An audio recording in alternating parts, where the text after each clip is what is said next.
Soy Alexandra Morgan, soy egresada de esta casa, la primera egresada de la carrera de Ciencias de la Comunicación.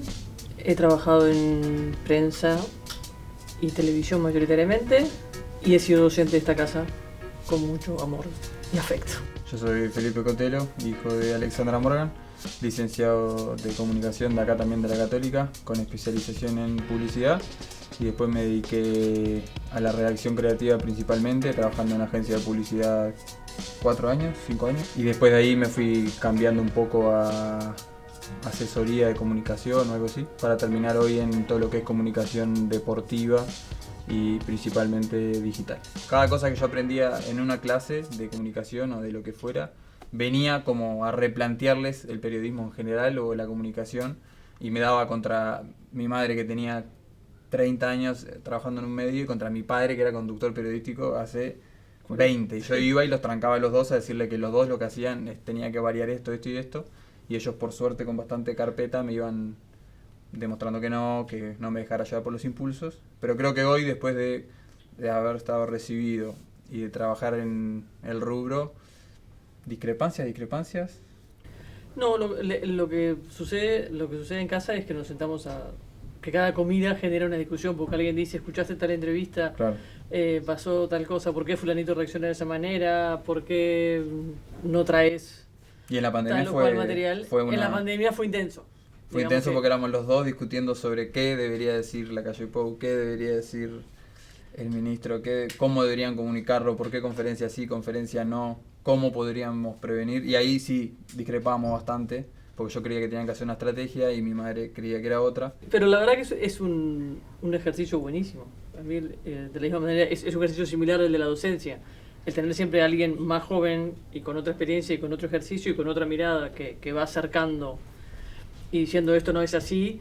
Y la primera reacción, si uno trabaja de madre, que es lo que uno trabaja fundamentalmente en la vida, al menos en esta vida que uno eligió, cuando uno trabaja de madre las cosas son así.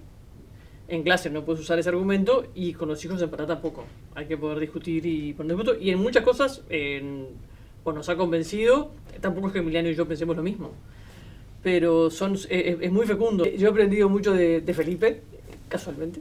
De cómo plantear una estrategia, cómo comunicar algo, por qué utilizar tal tipo de titular que hoy cambia mejor, o el manejo de las redes para qué y cómo. Teníamos más coincidencia todavía porque yo estaba trabajando en redacción creativa y ella estaba trabajando en un canal, entonces era como muchas veces chocábamos de tengo tal pieza, por qué tele sí, por qué tele no, cómo se pauta, por qué el minuto vale tanto, por qué es conveniente ponerlo en el informativo y no al mediodía. Para dónde sirve un mensaje, para dónde no. Y ahí hubo como nos nutrimos mutuamente, obviamente yo aprendiendo muchísimo más. Y ahora que estamos como los dos en rubros distintos o más cambiados, también encontramos, pero creo que si tuviera que decir un lugar es en lo digital. En Claro. la estrategia de redes, en Twitter, en cómo funciona Facebook, en cómo Instagram tiene tal herramienta y tal otra. Y qué comunicar en cada red y todo lo demás. O sea, creo que tenemos muchas coincidencias. Yo admiro su creatividad. A mí me gusta mucho el aspecto creativo y el trabajar con creativos. O sea, que es su creatividad y su rigor profesional. Ha adquirido un rigor profesional muy interesante. Y está, para quedarme obvio, pero la producción, porque yo siempre, me acuerdo cuando era más, o sea, cuando estaba entrando en el mundo de la comunicación, vos me decías que hacías producción y yo odiaba la producción porque para mí producción es como el trabajo invisible por el cual otro se lleva el aplauso.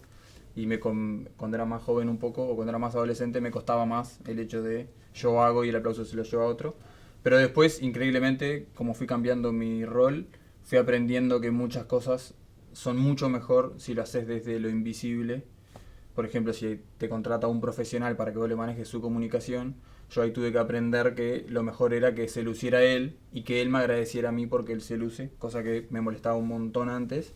Y ahora al revés, ahora soy no sé cómo decirlo, pero ahora defiendo mucho el hecho de está perfecto que sea invisible, que hagas todas las tareas, que te rompas el lomo para que se luzca la figura que te contrata, la marca que te contrata o el canal que te contrata, lo que sea. Que eso lo aprendí, y de hecho cuando me arranqué a meter en tarea de producción me di cuenta que sabía mucho más de lo que yo creía, y en realidad no era que sabía, sino que le estaba copiando o le estaba imitando.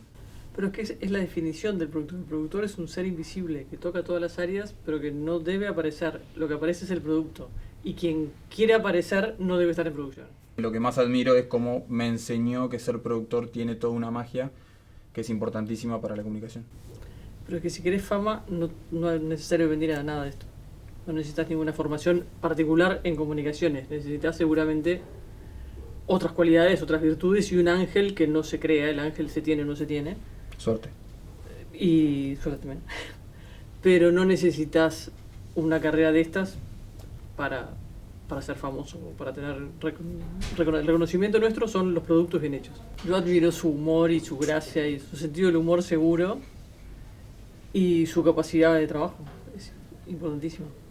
Su capacidad de trabajo aún en la cotidiana. Es difícil, porque en realidad tiene como una parte negativa, tiene como dos polos. Lo de ser productora, que lo admiro profesionalmente, creo que entra en la pregunta, lo detesto en la vida personal. O sea, en la vida personal me vuelve loco como si fuera productora mía o productora de algo mío. Hasta, por ejemplo, tuvimos una gran discusión que es graciosa, que es que yo cuando me despierto no logro activarme hasta dentro de un rato. Y ella me despertaba, me hacía saltar de la cama diciéndome que tenía que hacer 10 cosas, todas rápido, todas ya, y que no podía hacer tal otra cosa, entonces yo me enfermaba. Y una vez que logramos que dejara de ser productora, al menos cuando me despertaba, arranqué a entender cómo lo que tiene ella también de productora en la vida cotidiana es una capacidad como de organizar y de que todo salga y todo se soluciona, que ha generado, o sea, lo admiro mucho porque tiene paciencia, que es difícil en una productora, y además tiene como mucha capacidad organizativa, entonces te ayuda a que, por ejemplo, si vos arrancás un día y tenés 1000 tareas, a respirar hondo, ordenarlas un poco y después arrancar a hacerlas de a una, más que ir haciendo todo junto y que quede una mezcla. Pero respirar, se ve que lo he logrado decir y lo he logrado transmitir, pero sí, eso, hay que respirar, ordenar y... Bueno, y tal, después casi que a la par de esa tiene una capacidad de superación como familiar que para mí es imponente. Entonces eso creo que es lo que más admiro y lo que más espero por el día de mañana repetir, porque ahora tengo un perro y ya no tengo esa capacidad. Tengo un cachorro y me estoy volviendo loco, y ella cuando me vuelvo loco me acuerdo de toda la paciencia que hay que tener. Paciencia, organizar, producir, enseñar, etc. Y hacer lo posible. En clase él debe haber sido insoportable. Confirmado. Pobres docentes, porque es creativo, porque es gracioso, porque no se calla, pero a su vez como docente, cuando tenés a alguien que está siempre activo y siempre interviniendo y haciendo una gracia o haciendo una pregunta de más, debe haber sido un alumno intenso. Sí, yo sí me la imagino a ella. Yo justo tuve en la generación, tuve como 4 compañeras que eran mujeres y que eran como, no sé si eran, no quiero decir la palabra como traga porque ya no se usa tanto, pero eran como unas maquinitas, o sea, eran como un caballo que solo miraba para adelante y seguía. Y yo me lo imagino como la alumna excelente o la alumna perfecta, que todo el tiempo estaba en hora, hacía lo que tenía que hacer, había estudiado, le decía a la profesora que había parcial si se había olvidado, hacía el parcial, se sacaba 12, daba el examen, se sacaba 12. Y creo que por los cuentos que he tenido, cuando me comparan a mí, los que la conocen a ella, me dicen esa diferencia de que no soy, o sea, mi madre era como muy perfecta y yo era totalmente insoportable. La leyenda ha mejorado mucho la realidad y yo he resuelto que, bueno, que como sirve. que me beneficia, me la quedo. Era buena alumna, no sé si era excelente, pero era buena alumna. ¿Tus notas? Eran buenas. Qué bueno. Pero no sé si siempre fui 12, pero fui una buena alumna. Una alumna creativa, puede ser. Pero la leyenda ha mejorado mucho. En la medida que fue pasando el tiempo, fui mejorando. Entonces, compremos esta versión que es mucho más agradable. Yo espero que la leyenda me ayude también un poco porque... Tengo fotos sentadas en las escalinatas, yo de alumna de primaria. Quinto y sexto, o primero y segundo, bueno, en un momento ahí. Después empecé comunicaciones aquí, donde todo esto era libre y no había este segundo piso, había un parking abierto que jamás se llenaba. O sea, calculen lo antiguo que es la historia. Y hoy ver los edificios anexos y ver el San Ignacio de Loyola y ver las puertas todas renovadas y ver la pintura, es quienes están acá no notan, hasta la parte de vegetación, ver me gustan mucho las plantas, todas las plantas que rodea la escalinata, lo renovadas y divinas que están. Cuando la grabación, cuando llamás a la Católica, la grabación habla del Campus Montevideo, que al principio me sonaba un poco ampuloso. Hoy realmente empieza a ser un complejo de campus. O sea que a mí me encanta. ¿Cómo lo ves tú el edificio? No sé. Yo me acuerdo que cuando estaba, dije que iba a hacer comunicación, me faltaban como 2 años todavía. Y siempre tenía los cuentos, porque yo estaba siendo profesor acá, de cómo era, pero nunca, o sea, me imaginaba en base, no sé a qué, cómo sería. Y cuando llegué, que vinimos a hacer la recorrida, que vinimos a la reunión y después a la recorrida, ahí fue como un mundo de decir, esto es mucho más que un liceo, o mucho más que un colegio, o mucho más que lo que haya visto. Y me fue como sorprendiendo todo el tiempo y en un momento, no sé, como en segundo, como que ya lo conocía todo de recorrerlo porque teníamos clases, no sé cómo es ahora, pero nosotros nos cambiaban todo el tiempo de salón. Entonces recorríamos un salón, un piso, otro salón, teníamos estudio, no teníamos estudio.